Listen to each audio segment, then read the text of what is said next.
Uses of mobile devices in sports science by Lachlan Riley. Mobile usage has been increasing moderately before a major spike in recent years. Due to an increase in global daily average hours spent on the mobile, individual proficiency of using the mobile has also increased. Businesses have now been following the trend to use video-based learning as it has been seen to increase viewer engagement. Due to the decreasing price of mobile phones being released to the market and the increasing affordances they have, a bring your own device policy has been on the rise in the businesses and education sector throughout developed countries. Media playing, capturing, augmenting and ebooks mean the affordances of the mobile are at least as equally advanced as the computer. Mobile learning connects users, encourages expression, increases problem solving and allows access to information at all times. Australia is beginning to see large-scale shifts to follow the trend of adopting mobile learning in the business and education sector. I experienced this myself at high school, so far at uni, as well as on training programs at work. Mobile learning emphasises the concept of lifelong learning, so that education is no longer seen as a separate activity that takes place in a classroom. My learning objectives: you'll learn how to use mind mapping to sort course information, use ebooks as a study strategy, use educational apps to implement repetition, use multimedia recording to tap into your memory, use geosocial apps to become aware of appropriate study areas.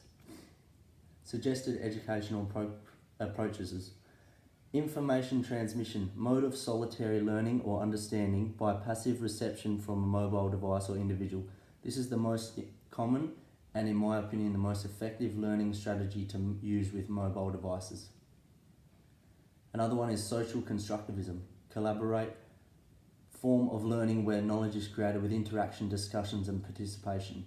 This is aided by geosocial technology, mind mapping and multimedia recordings, and it promotes discussion by the presentation of specific concepts, problems or scenarios. Mind mapping increases your creativity and productivity because it's an excellent tool to let you generate more ideas, identify relationships among the information and improve your memory and retention.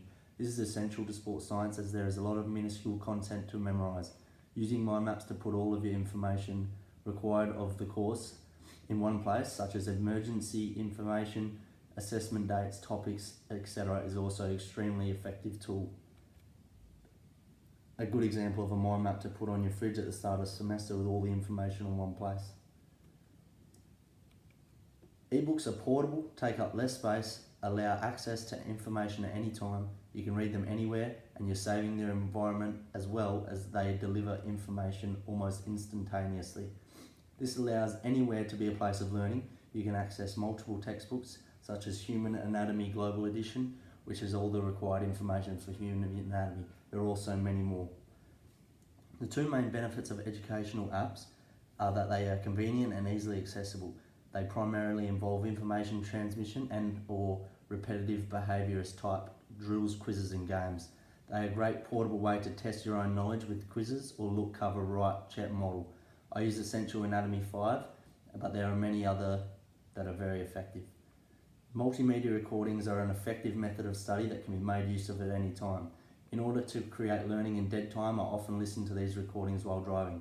Sports science relies on repetition in order for content to stick. If students were merely passively viewing pre-existing multimedia recordings, such as YouTube videos or lectures, etc., it is information transmission. However, it becomes an educational approach based on social constructivism when students are asked to create, reflect on and discuss their own recordings. The idea of mixed reality is to show how seamlessly the physical and digital worlds can be blended. Benefits to learning or geosocial technology include their potential to enhance and extend the way students interact with locations, mobile content and each other. While this strategy doesn't necessarily have a direct use for sports science, I used it to find appropriate study places. I'm an introverted studier and like to find information on locations based on previous reviews.